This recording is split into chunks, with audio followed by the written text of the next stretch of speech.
Hello les amis, j'espère que vous allez bien. Je vous retrouve du coup dans cette nouvelle vidéo pour vous parler du pardon. Donc effectivement, c'est en lien avec l'atelier que j'ai créé et qui va avoir lieu du coup ce mercredi. Mais pour moi, c'est également essentiel en fait d'en discuter parce que je rencontre énormément de personnes qui sont à des stades de leur vie où ils ont l'impression de stagner, de toujours perpétuer en fait les mêmes schémas, de rencontrer les mêmes personnes et d'avoir à chaque fois les mêmes blessures ou les mêmes sensations. Tout ça, toutes ces répétitions de schémas, toutes ces mêmes personnes que l'on croise, etc., en fait, sont souvent dues à des choses qu'on a eu du mal à exprimer, à des blessures en fait qu'on n'a pas guéries.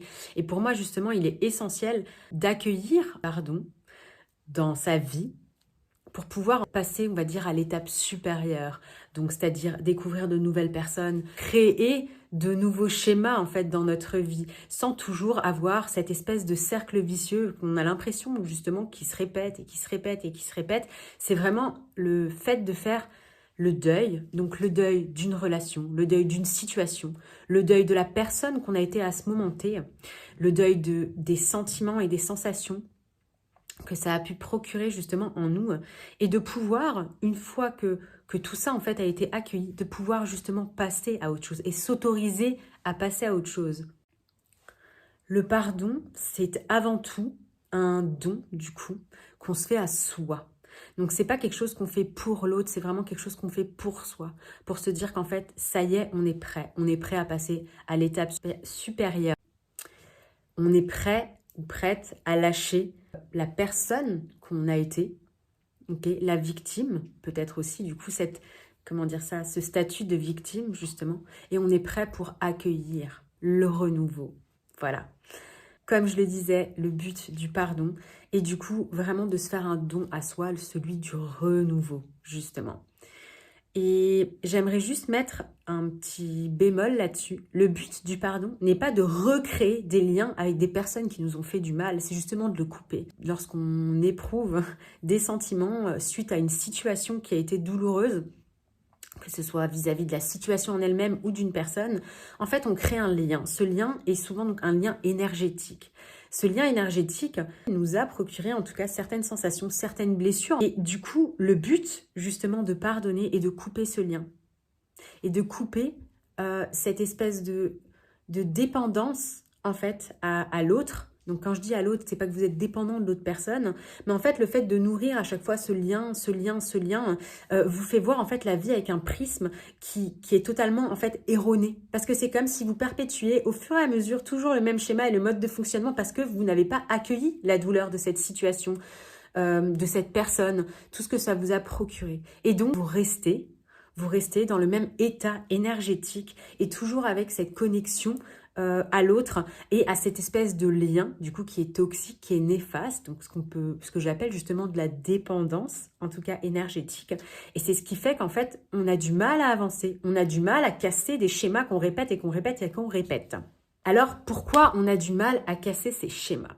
Tout d'abord, ce qu'il faut savoir, c'est qu'au niveau neurologique, quand on a une situation, donc on va prendre le plaisir pour mettre un petit peu de joie dans cette vidéo. Quand tu associes quelque chose à du plaisir, tu vas créer du coup une connexion neuronale. Et cette connexion neuronale va justement être amplifiée de plus en plus à chaque fois que tu vas répéter cette chose.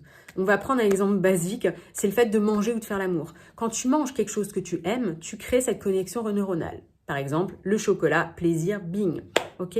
Par contre, lorsque tu vis des choses difficiles et que justement tu n'exprimes pas ce que tu ressens, parce que c'est là tout le problème en fait du pardon, c'est de la colère refoulée, c'est le fait de ressasser perpétuellement justement des choses qui fait qu'on n'arrive pas à passer à autre chose, ok, et qu'on reste enfermé dans ce statut de victime. Alors je vois venir les personnes qui vont me dire ouais, tu te rends compte, si moi j'ai été violée, si moi j'ai été battue, si moi j'ai été maltraitée, malmenée, etc. Je comprends tout à fait ce genre de raisonnement. C'est pour ça qu'il faut bien nuancer tout ce que je vous dis pour ne pas tomber en fait dans des débats parce que chaque cas est spécifique, bien évidemment. Et que le pardon, c'est pas bing, allez hop, je décide de pardonner et j'avance. Non, c'est un processus qui peut être long en fonction de ce qu'on a vécu, bien évidemment. Donc, nuancez mes propos par rapport à votre situation. Encore une fois, je ne fais pas d'amalgame, je fonctionne énormément au cas par cas. Donc, restez bien conscient de ça.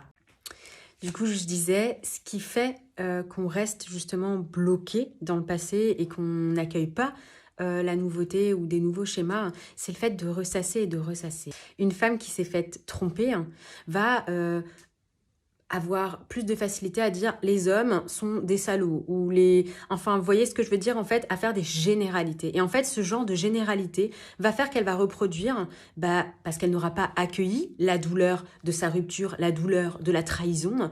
Et du coup, elle ne va pas pouvoir accueillir quelque chose de nouveau dans sa vie parce qu'en fait, elle va être justement bloquée dans « je suis la femme qui a été trompée, je suis la femme qu'on a trahi, etc. » Donc en fait, elle va avoir un rôle. Et donc, dans beaucoup de cas, on n'arrive pas à offrir son pardon non seulement à soi, mais aussi à l'autre, parce qu'en fait, on est bloqué dans une identité. Tu ne peux pas pardonner à l'autre si tu ne te pardonnes pas à toi, et tu ne peux pas te pardonner à toi si tu ne pardonnes pas à l'autre, parce qu'en fait, c'est comme une sorte d'échange.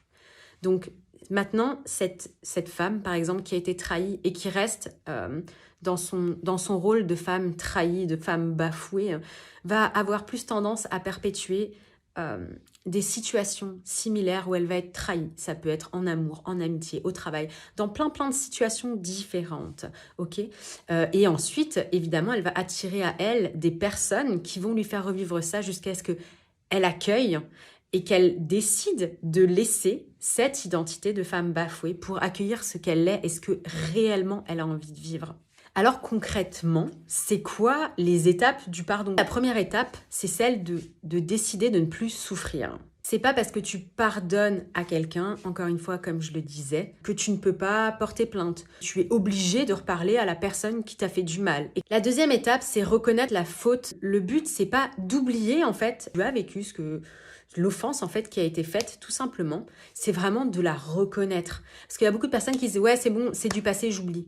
La vérité, c'est que c'est pas vrai, parce que si t'en parles encore avec de l'émotion, c'est que c'est pas fini. Et en plus de ça, le fait de reconnaître qu'il y a une offense qui a été faite, ça permet de renouer un lien avec soi et d'enlever en fait la culpabilité, parce qu'il y a une grosse notion de culpabilité justement dans le pardon. Souvent, on n'arrive pas à pardonner parce qu'on est en colère contre soi et on peut être en colère contre l'autre.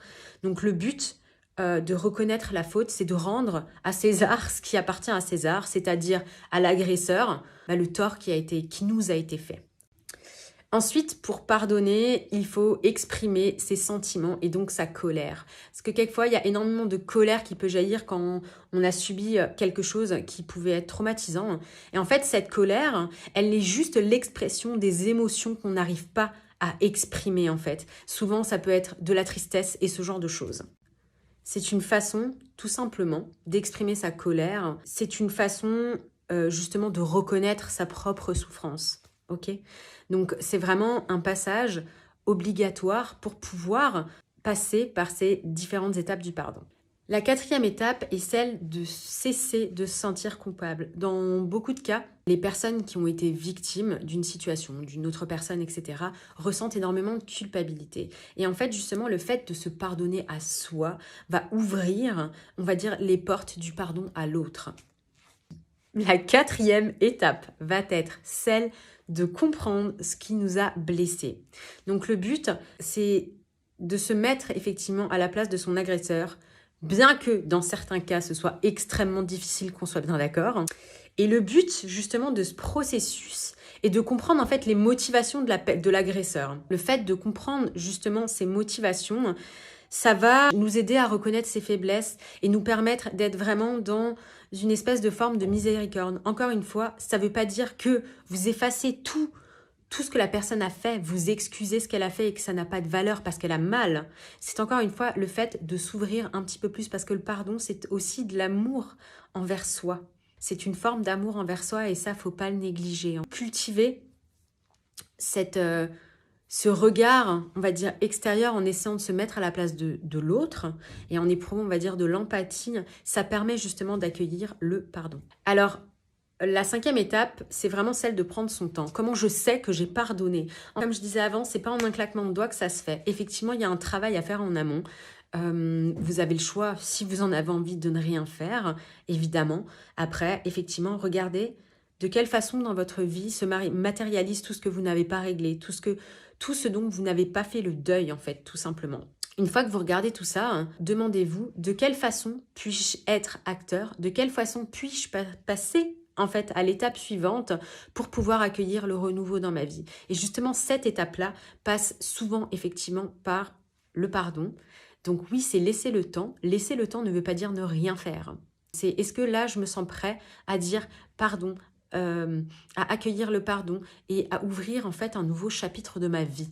Enfin, du coup, la dernière étape, et c'est la 7e, c'est du coup de redevenir l'acteur de sa vie. Parce que souvent, quand on est justement dans son statut de victime, à qui il arrive toujours des choses, etc., etc., en fait, on ne s'autorise pas à sortir de sa zone de confort et on s'enferme dans un espèce de petit cadre, dans quelque chose en fait qui nous définit parce qu'on se définit de telle ou telle façon.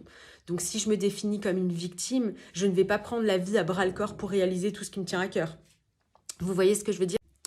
Donc pardonner, c'est un réel acte de libération. Et en plus, ça vous permet aussi, donc comme je disais, d'accueillir le renouveau, mais également de cultiver votre foi. Parce que tout ce que vous vivez dans votre vie, et ça j'en suis intimement persuadée, les choses les plus dures, c'est que vous avez les capacités pour relever le défi. Et en plus de ça, en fait, c'est que vous avez quelque chose à apprendre à guérir. Et en fait, à partir du moment où vous comprenez que la vie est extrêmement bienveillante envers vous et qu'elle ne met pas ces choses pour vous faire souffrir et que vous n'êtes pas justement dans la résistance, je ne vais pas dire que les choses seront beaucoup plus faciles parce que la vie, c'est des montagnes russes et ça, personne n'y peut rien, c'est comme ça et c'est comme ça qu'on évolue. C'est juste, rattachez-vous au fait que si maintenant je ferme cette porte, forcément, il y en a une autre qui va s'ouvrir. Et notre essence en tant qu'être humain, c'est d'évoluer.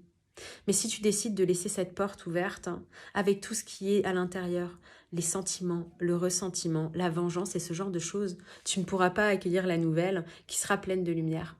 Donc là, aujourd'hui, il y a un choix que tu dois faire. C'est celui de, effectivement, soit continuer à perpétuer la même identité de victime, les mêmes schémas, rencontrer les mêmes personnes, ou de décider, justement, de faire table rase du passé, en prenant en considération que ça peut prendre du temps et que ça ne se fera certainement pas en une fois. Et c'est pas grave et c'est ok. Mais en décidant du coup de mettre un pied et d'aller vers ce renouveau que tu attends tellement dans ta vie. Voilà. J'espère que cette vidéo t'a plu. N'hésite pas à me dire en commentaire du coup ce que tu en as pensé. Si tu as des questions, des interrogations, je suis toujours ouverte à la discussion, tout simplement. En tout cas, je vous embrasse très fort. Pour ceux qui veulent participer à l'atelier sur le pardon, ce sera le mercredi 20 octobre à 21h via Zoom et vous pouvez vous inscrire sur mon site internet. Pour tous les autres, n'hésitez pas à me suivre sur YouTube, sur TikTok, sur Instagram et je vous dis à très vite. Ciao, ciao!